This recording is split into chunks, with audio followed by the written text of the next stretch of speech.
General employability skills में हमने काफी दिनों से बहुत सारे वीडियोस देखे होंगे। तो आज हम अपने टेक्स्ट बुक में से टॉपिक्स को हमने जो जो कवर कर लिया है वो एक क्विक रिकैप कर लेते हैं। तो सबसे पहले हमने देखा था व्हाट इज कम्युनिकेशन।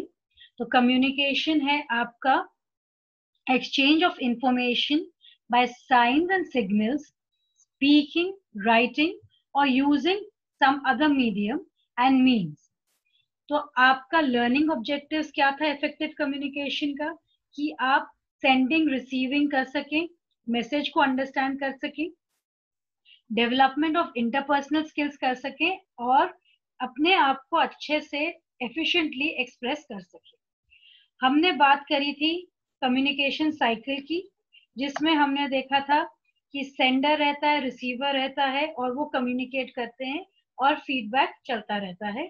जिसमें हमने कहा था एलिमेंट्स ऑफ कम्युनिकेशन हमारे सेंडर है, कम्युनिकेटर, रिसीवर है, मैसेज है, कम्युनिकेशन चैनल है और फीडबैक है। तो यहाँ पे हमने ये भी बात की थी कि क्या होते हैं ये। सेंडर वो है जो इंफॉर्मेशन दे रहा है, मैसेज वो है जो वो आगे देना चाह रहा है इंफॉर्मेशन, एनकोडिंग है किस तरीके से वो आप कहते हैं, या आप हिंदी में कहते हैं, आप इंग्लिश में कहते हैं। चैनल है किस तरह से आप बात कर रहे हैं, फोन से बात कर रहे हैं, फेस टू फेस बात कर रहे हैं। रिसीवर है जिसके लिए वो मैसेज भेजा जा रहा है, जब उसके पास मैसेज पहुंचता है तो वो उसको समझता है, उसको डिकोडिंग कहते हैं। और फीडबैक है जो वो उसके रिस्पॉन्स में कहता है। कम्युनिकेशन स्टाइल्स नेक्स्ट हमने बात करी थी, जो 4 तरीके के हैं, verbal, non verbal, written and visual. इसमें हमने बात करी थी कि हमारे क्लासरूम में क्या क्या तरीके होते हैं। हमने वर्बल कम्युनिकेशन के बारे में बात करी थी, हमने नॉन वर्बल कम्युनिकेशन के बारे में बात करी थी, जिसमें body language, gestures, facial expressions, इन सब के भी हमने वीडियोस देखे हैं। उसके बाद हमने विजुअल कम्युनिकेशन की बात करी थी, जहाँ पे आप photographs, videos, sketches, charts, graphs, इन सब से इंफॉर्मेशन देते हैं, जो काफी टाइम प्रेजेंटेशंस के साथ यूज होते हैं, रिटन और वर्बल कम्युनिकेशन के साथ हेल्प करते हैं आपको। नेक्स्ट हमने बात करी थी रिटन कम्युनिकेशन की।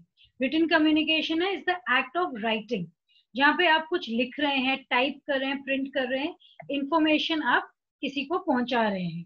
तो इसमें आपका कॉमन तरीका रहता है books, pamphlets, blogs, letters, SMS, email, chats.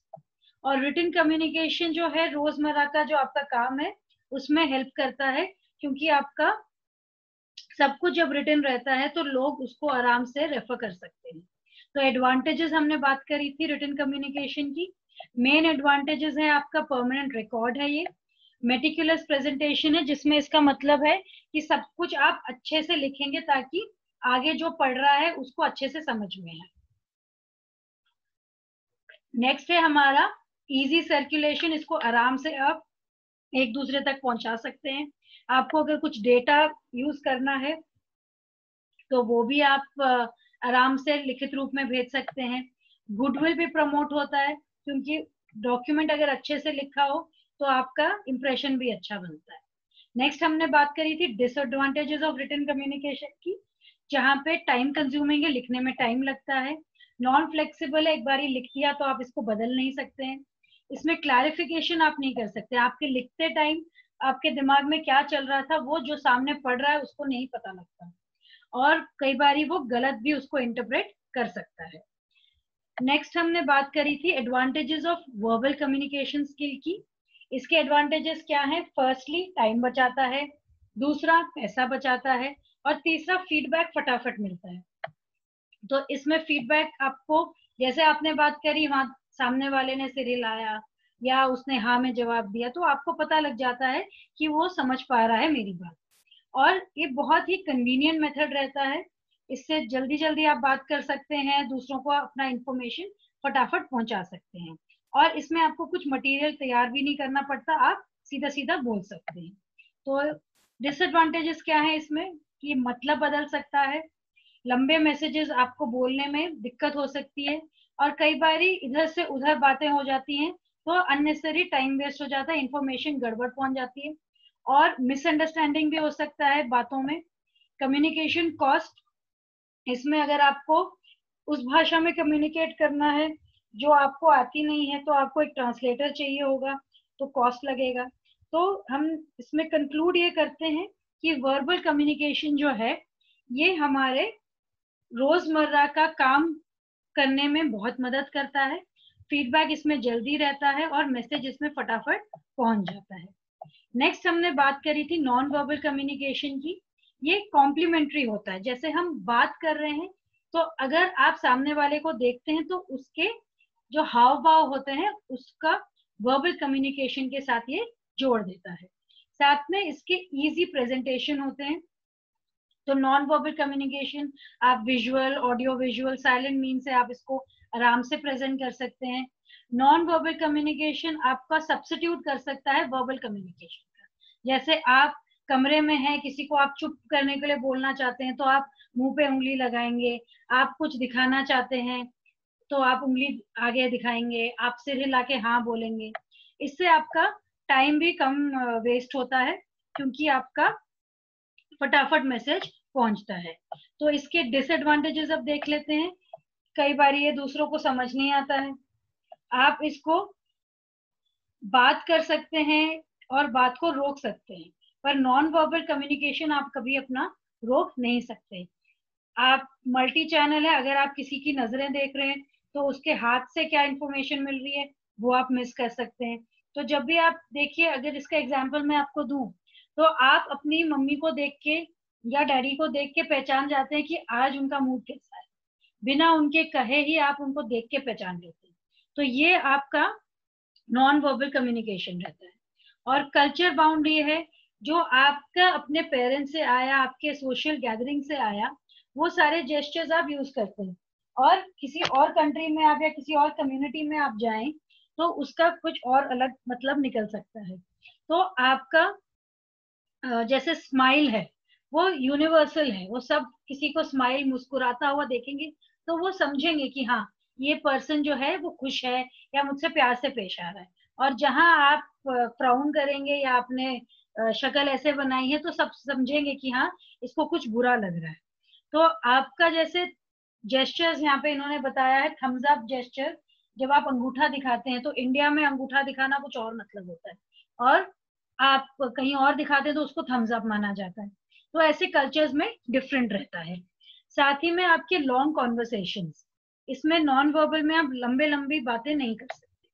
तो हमने आपको एक और वीडियो भेजा था बॉडी लैंग्वेज के बारे में, जहाँ पे ये नॉन वर्बल कम्युनिकेशन है, फिजिकल बिहेवियर यूज होता है। तो वर्बल या बॉडी लैंग्वेज जो है वो हमारे वर्बल लैंग्वेज के साथ, वर्ड्स के साथ मेल खाता है। तो बॉडी लैंग्वेज में हमने बात करी थी फेशियल एक्सप्रेशंस की, पोस्चर की, जेस्चर्स की, टच की, use of space and eye movement की। This is also known as kinesics और काइनेस्थेटिक्स। ठीक है, तो बॉडी लैंग्वेज का एक और वर्ड है ये। नेक्स्ट हमने बात करी थी dos and don'ts of non verbal communication and body language की। तो लोगों से आई कांटेक्ट रखेंगे आप, फर्म हैंडशेक रखेंगे, आजकल कोरोना के टाइम्स में हैंडशेक आप नहीं करेंगे, और आप अपने फेशियल एक्सप्रेशन को ध्यान रखेंगे, अपने जेस्चर्स के साथ आप नेचुरल होंगे, अपने आप को रिसेप्टिव रखेंगे और मिसमैच मैसेजेस नहीं भेजेंगे। तो ये हमने आपको वीडियोस के थ्रू भेजा है कि कैसे आप नेचुरल जेस्चर्स कर सकते हैं। दूसरा, दूसरों के एक्शंस पे आप ध्यान रखेंगे जिसमें वो डिफेंसिव नजर आ सकते हैं। जैसे आप सोचिए, अगर आपने काम नहीं किया है और टीचर आपको कह रही है कि आपने काम नहीं किया, तो आपका एक बॉडी लैंग्वेज अलग ही होता है, और अगर आपने काम किया है तो आपका बॉडी लैंग्वेज अलग होता है। तो ऐसे ही सामने वाला आप पे नजर रखेगा कि आप मेरी बातों से डिफेंसिव तो नहीं हो गए, अपना पोजीशन आप ऐसे तो नहीं कर रहे कि आप अपने आप को बचाने की कोशिश कर रहे हैं। एंड डोंट अपीयर डिसएंगेज से मतलब ये है कि आप उस जो बात हो रही है उसके साथ जुड़े रहें, ऐसा नहीं लगना चाहिए कि आपका इंटरेस्ट नहीं है। तो डोंट्स है, अपने हाथ आप रब नहीं करेंगे ड्यूरिंग एन इम्पोर्टेंट मीटिंग। आगे पीछे, जैसे आप बैठ रहे हैं तो आगे आप झुकते हैं तो लगता है कि हाँ ये इंटरेस्ट दिखा रहा है, अगर आप पीछे होते हैं तो इसको इंटरेस्ट नहीं है दिखता है, इसलिए लीनिंग बैक नहीं करना है। Crossing your arms during an interesting conversation, आप हाथ नहीं मोड़ के बैठेंगे। आई कांटेक्ट अगर आप नहीं करेंगे तो दूसरे को इंटरेस्ट नहीं लगेगा। Making too much eye contact, अगर आप घूरते ही रहेंगे तो भी उसे दिक्कत होगी। फिजिटिंग, आप हाथ पैर हिलाते रहेंगे तो भी आप ठीक नहीं लगता है। And touching your face too often, तो अपना मुंह भी आप छूते रहेंगे तो भी सही नहीं लगता। तो नेक्स्ट हमारे यहाँ पे एक्टिविटीज हैं, ये हम अपनी क्लास में करेंगे। और उसके बाद आपका है टाइप्स ऑफ कम्युनिकेशन, तो ये हम नेक्स्ट उसमें करेंगे।